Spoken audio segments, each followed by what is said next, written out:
You know those words like really, very, quite, fairly, and pretty? They pop up everywhere.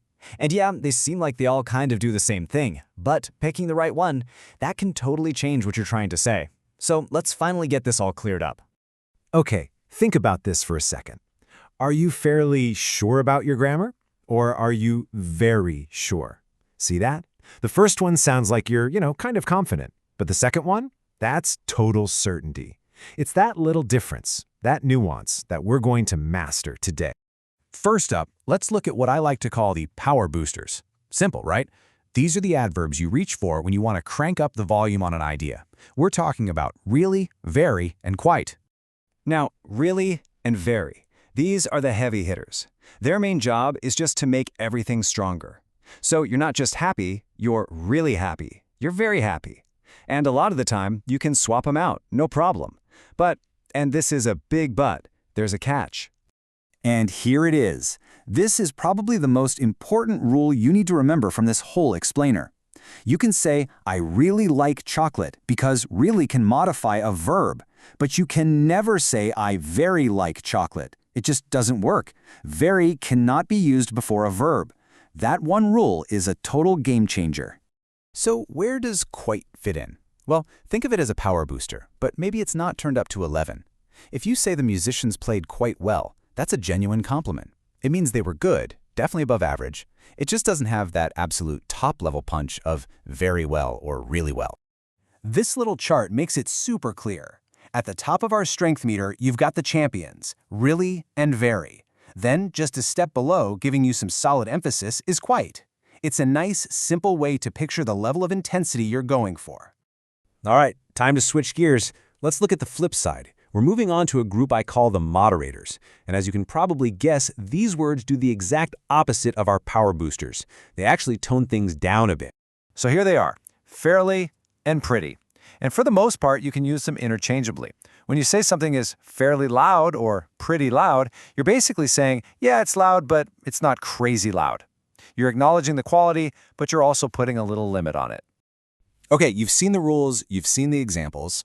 Are you feeling good about this? Because there's no better way to make this stuff stick than to put it into practice. So let's do a quick quiz. Ready? Let's go. First question for you. I'm blank sure I left my laptop in the science lab.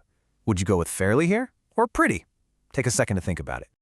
And it was a trick question. Both of them are totally correct. Remember, as moderators, fairly and pretty are almost always interchangeable.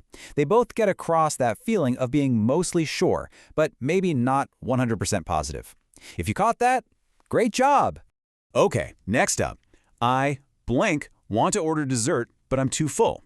Your options are really or very. Now, think back to that one super important rule we talked about. What's the right choice here?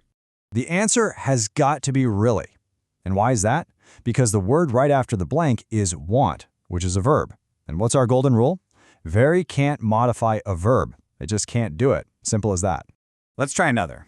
The weather was blank, sunny today. Better than was forecast. Okay, what feels better here? Very sunny or quite sunny? This one is all about the subtle vibe of the sentence. For this one, quite is probably your best bet. The sentence says it was better than was forecast, right? So that suggests it was definitely pleasantly sunny, strong. But maybe not the most blindingly, intensely sunny day of the entire year. Quite just captures that strong but not the strongest feeling perfectly. All right, last one. Zoe and David are having a blank, intense argument about politics. What do you think? Are we going to dial it down with pretty, or are we going to crank it up with very? For sure, the answer is very. Think about it. The phrase intense argument is already powerful. If you put a moderator like pretty in front of it, you'd actually be softening it, making it sound less serious. Here, you want a power booster to match that intensity.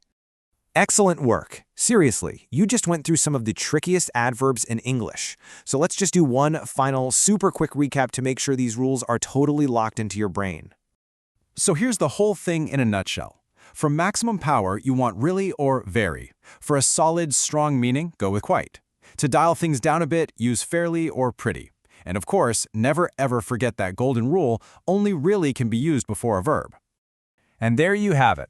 If this explainer helped you out, if a light bulb went on for you, then make sure you subscribe.